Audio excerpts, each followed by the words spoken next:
अब मैं आपका फैन पंखा एसी कुछ भी बन जाऊंगा ना, फैन बन जा, ये है कि तब वो सिर्फ उनका बात बोलता है, लेकिन वो तो बैठते नहीं है तो पता चले, तो भाई वहाँ पे भी इंफॉर्मेशन का ही लैग है। हाँ उधर भी। ध्यान किसी और चीज़ में, आपको बिजी कर दिया गया किसी और चीज़ में, आप बिजी, तो सिचुएशन भी है कि आप बहुत सारे आपको काम में आप बिजी हो तो पीछे दिख नहीं रहा कि क्या है। और भी बहुत सारी मैं जगह अब उनको ऐसे देख रहा हूँ कि एसी हूँ मैं, उनका कूलर हूँ मैं, ये हूँ मैं, वो हूँ, वटेवर। तो मेरे को हो क्या रहा है, वो बोल क्या रहा है, ये कभी मैं एक्यूरेटली चेक नहीं कर पाऊँगा। अब यही मैं गौतम बुद्धा का अगर मैं फ़ैन बन जाता हूँ पूरी तरह से, तो मैं ये नहीं चेक कर पाऊँगा कि आखिरकार उसका पप्पा जी इतना रखा हुआ था जमा करके लूट के दूसरे का, किसी ना किसी का तो भाई लूट के रखा ही होगा जब इतना संपत्ति था। ठीक है, इतना था उसके पास तभी वो इतनी सारी लड़की प्रोवाइड करा रहा है और इतना बड़ा महल अलग से प्रोवाइड करा रहा है। दुनिया उस ज़माने में उसका वो ठाट चल रहा था कि घर से उसको बाहर नहीं निकलना, महल में ही खेलते रहना, मज़ा मारते रहना। लेकिन उसी की वजह से फिर वही सिचुएशन उसका क्रिएट किया, वो सारा सामान, कि जब वो अचानक से देखा तो उसको डर लग गया, तो वो इतना गया। तो बेटा सिद्धार्थ को आइसोलेट उतने साल तक रखने के लिए भी उतना माल लगा ना, और वो माल उसका बाप कहीं से तो लाया, किसी से टैक्स करके, ये करके, वो करके, तो जमा रखने के कारण, दूसरे का हक मारने के कारण ही बुद्धा भी बन रहा है। बाद में बुद्धा बोले कि ठीक है, लेकिन वो जो तरीका था वो थोड़ा कष्ट वाला ज़्यादा था दूसरे के लिए।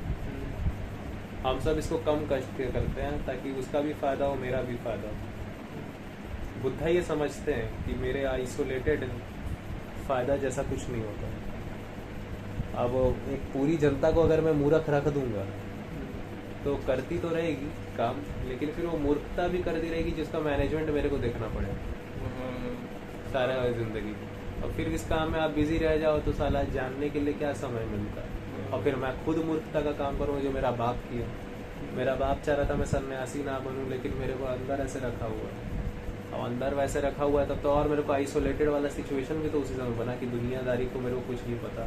उल्टा है कि अगर कोई चीज़ अचानक से आ जाए तो आप उसके और ज़्यादा आप जानना चाहते हो। आपने मुझे जानने नहीं दिया, मैं जब अचानक से मेरे सामने आई तो मेरी और जिज्ञासा जाग गई और ज़्यादा हो गया। और 20वें साल पे मैं अचानक से देखता हूँ तो मेरे को झटका लग जाता है। अब आप बचपन से किसी चीज़ को दिखा रहे हो बच्चे को, तब वो उससे हैबिचुअल होता है। आप तो साला छुपा के रखते हो,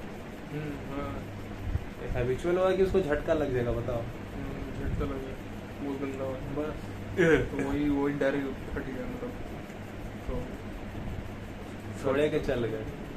जो कि किया गया था वो आइसोलेशन, तो वही वो आप ऑब्जर्व क्यों नहीं कर पाए उसका पिताजी, क्योंकि उसके पिताजी खुद दूसरे से लेने में, दूसरा से लूट के जमा करने में, छुपाने में, दूसरा का टैक्स करवाने में, किसी और को कष्ट देने में, फिर वो स्टूपिडिटी करते हैं तो उनको मैनेज करने में, यही सब काम में पिताजी बिजी पीछे पाने में। और वो पिताजी ये सब में बिजी इसलिए ऑब्जर्व नहीं कर पा रहे हैं, और ऑब्जर्व नहीं कर पा रहे हैं तो उनको समझ नहीं पा रहे हैं अपना कि वो सोच के ये सब कर रहे हैं। बहुत सारा उनको जानकारी हो ही नहीं पा रहा है कि पिताजी छुपा रहे हैं कि वही सब में बिजी है, तो ये भी नहीं जान पाए कि इसके अलावा भी और को ज़्यादा एक्यूरेट तरीका क्या हो सकता है, समझाने का कोई तरीका भी हो सकता है। बाबूजी खुद ही नहीं समझे,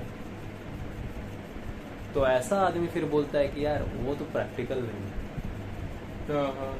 आप कोई भी एक आवाज़ सुन रहे हैं किसी इंसान के मुंह से तो उसका भी कारण है, क्योंकि ब्रह्मांड में हर चीज़ का कारण है, फिजिकलिटी में हर चीज़ का कारण होता है। तो ये भी काफ़ी एक्यूरेट था।